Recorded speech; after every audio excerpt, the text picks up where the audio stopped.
What you're about to hear is presented exactly as it was shared with us, unedited, except for the context you need to follow it. Every encounter and piece of footage comes directly from the original witness, their families, or their estate.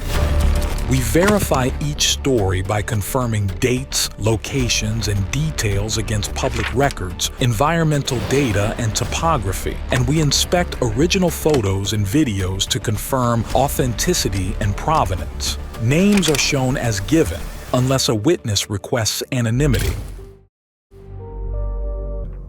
What happens when an unexpected intruder invades a family campground? Well, religious folk and retreat goers aren't too fond of monstrous beasts sneaking up on them in the woods now, are they? So, understandably, the landowner decided it was best to keep these photographic gems hidden in the back of his closet for a few years until he and his wife sold the grounds, for fear that it would scare the community away. And now that they don't have a business to protect anymore, we finally get to see what he caught on camera on that hot summer's day in the Appalachian. Here is Harold's story, in his own words.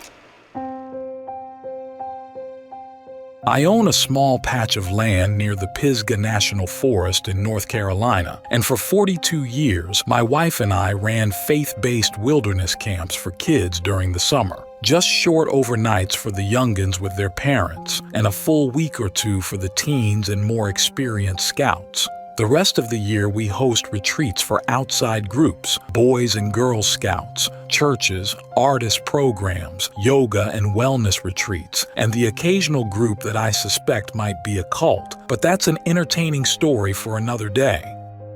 The forest is part of the greater Appalachian Mountain range, so as you can imagine, there's enough folklore around those parts to fill several books. But I've never actually experienced any strange happenings on the grounds, nor have any campers or visitors ever reported any unnatural happenings either, except for this instance.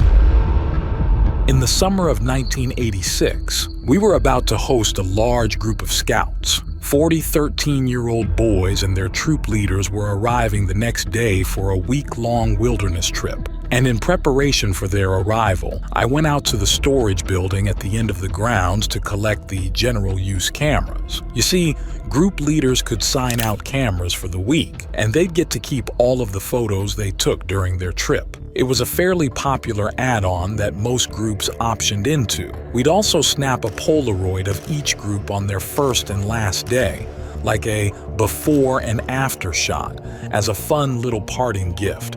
So I grabbed my instant as well. I loaded the cases out onto a picnic table just outside the cabin, along with some extra cookware and ropes, and started loading it all into the back of my truck. Then, all of a sudden, the forest went dead quiet. It was the craziest thing. It was like someone flipped a switch. One minute the forest was alive, and the next minute, complete silence. That really chilled me to the core, and so I reached for the 2 bins of camera gear to get the heck out of there, and that's when it appeared. Bigfoot. That's what my brain said without me even thinking. Bigfoot. I want to say it was 30 yards into the trees, maybe 20, hairy, black and gigantic, close to 9 feet tall if I were to take a wild guess. It had human-like extremities, but not human proportions. The arms were longer than what should have been natural, and those shoulders looked too big for its head. I knew I needed to keep my eyes on it, and I'm sure I wasn't thinking too clearly at that moment, except maybe that my bladder was going to give out on me. But my backcountry survival skills must have gone fishing, because I grabbed my instant and just started snapping away.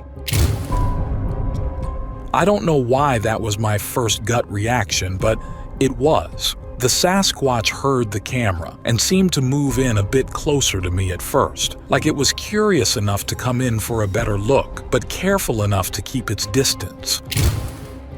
It definitely did not like the mechanical sound of the camera and started getting agitated, huffing like a rank gorilla, sending this thick, rotten smell, dashing back and forth through the trees like pacing almost. like it wasn't sure whether to run away or attack, but it never got closer than 15 feet.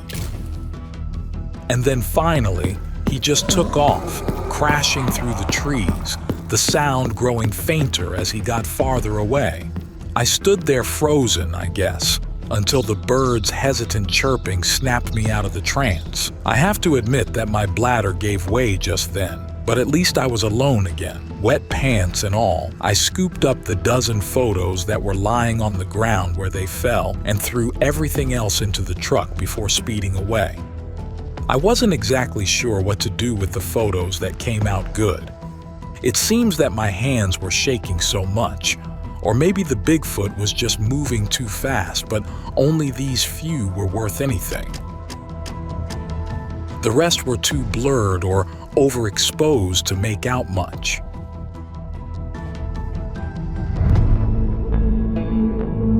I haven't seen any other mythical beasts since that day in the forest.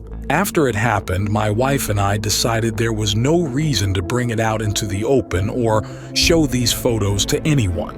Our camp worked closely with several churches and faith-based organizations, and they were good business for us. I didn't want to spoil our reputations or risk ruining those relationships, not to mention losing out on that income, because they're mostly serious church folk. But we finally bit the bullet last year and retired, so nothing to hide from anymore.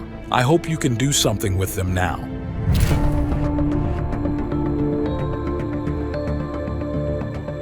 So, what do you think? Was it Bigfoot terrorizing the camp all those years ago?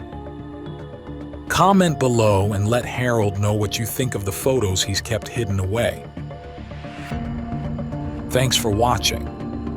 Until next time.